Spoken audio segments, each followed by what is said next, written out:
کثرت کے ساتھ درود بھیجنا ہے محمد و آل محمد علیہ السلام.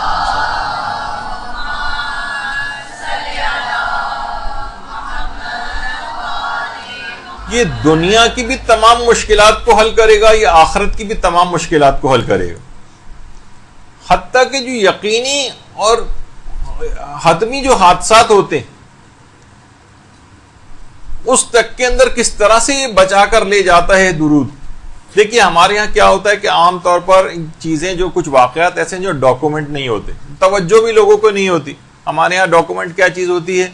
بس فلاں اداکارہ، فلاں کھلاڑی، فلاں کی باتیں، بس یہ ہم لوگ بیٹھے ہوئے، یا اس کی زندگی کی سیرت، وہ ایک دو گھنٹے اس کے پروگرام آ رہے ہوتے ہیں، لوگ ان سے سوال جواب کر رہے ہوتے ہیں. اخباروں کے اندر جو کلر پیجز آتے ہیں وہ بھی صرف ان اداکاروں، گلوکاروں اور ان کی زندگیوں پہ، اور وہ سارا انٹرویو اسی سے ہوتے ہیں.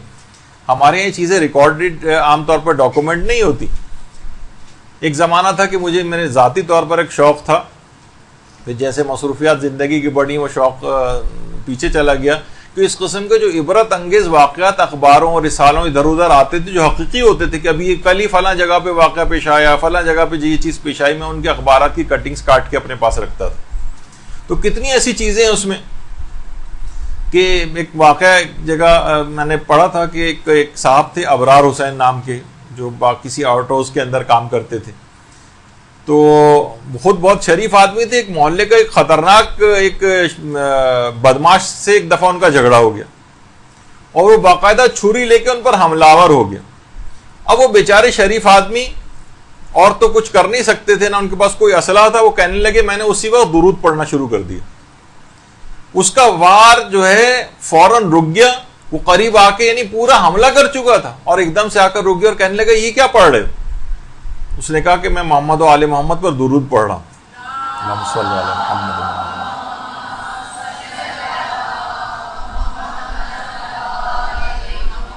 اس قدر خوفزدہ ہوا کہ چھری پھینک کر اسی وقت دوڑتا ہوا بھاگتا ہوا وہاں سے چلا گیا. پتہ نہیں کیا ہوا اس کو. تو یہ ایک ایسی بچانے والی چیز ہے. یعنی دنیاوی مشکلات سے بھی بات ہوتا ہے نا، کتنی آج کل گن پوائنٹ پہ چیزیں چھینی جا رہی ہیں. آدمی اپنا ذرا سا دماغ کو حاضر رکھے اور درود کی تلاوت شروع کر دے، انشاءاللہ وہ دیکھے گا کتنی مشکل سے آرام سے نکل آئے گا. اسی طریقے سے 29 جولائی 1999 کو فیصل آباد کے تمام مقامی اخبارات نے بھی اس خبر کو شائع کیا تھا کہ منگل کا دن تھا وہ، اور گوجرانوالا جو روڈ ہے اس پر ایک ویگن اور ایک ٹریلر جو تھا اس میں ایک تصادم ہوا.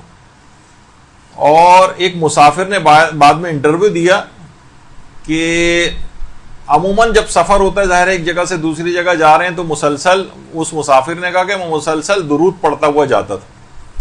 کہنے جس وقت وہ حادثہ ہوا، وہ اس کا ایکسیڈنٹ ہوا، ایک دم سے آنکھوں کے آگے میرے اندھیرا چھا گیا اور مجھے ایسا لگا کہ کسی نے ہاتھ سے پکڑ کر مجھے وہاں سے نکال کر باہر کھڑا کر دیا. اور وہ تمام مسافر اس بس کے جو ہے وہ ہلاک ہو گئے تھے، لیکن یہ اس کو ایک خراش بھی نہیں آئی. ہر طرف وہ کہہ رہا ہے جب مجھے تھوڑا سا ہوش آیا تو دیکھا کہ ہر طرف انسانی اعضاء بکھرے پڑے اور مجھے خراش تک نہیں آئی. پھر اس کے بعد مقامی افراد کے ساتھ مل کر جو ہے وہ اس نے امدادی کاموں وغیرہ کے اندر حصہ لیا.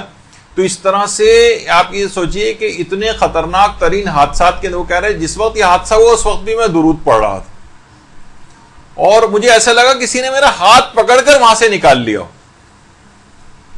اسی طریقے سے ایک واقعہ ملتا ہے، وہی میں نے کہا کہ ہمارے یہاں کیونکہ ڈاکومنٹ نہیں ہوتے ہیں تو لوگ سرسری پڑھ کر آگے بڑھ جاتے ہیں.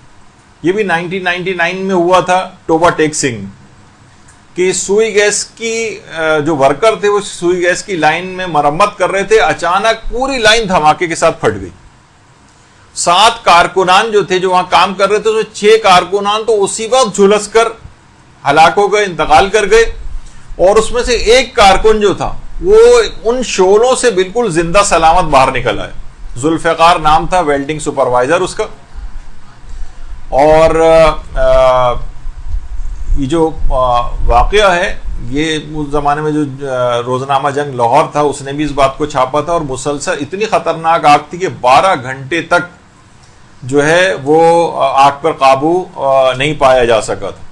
تو وہ ذوالفقار ویلڈنگ سپروائزر کہتا ہے کہ جس وقت یہ ہم لوگ کام کر رہے تھے اس وقت میں درود پڑھ رہا تھا، اور درود پڑھنے کے دوران ہی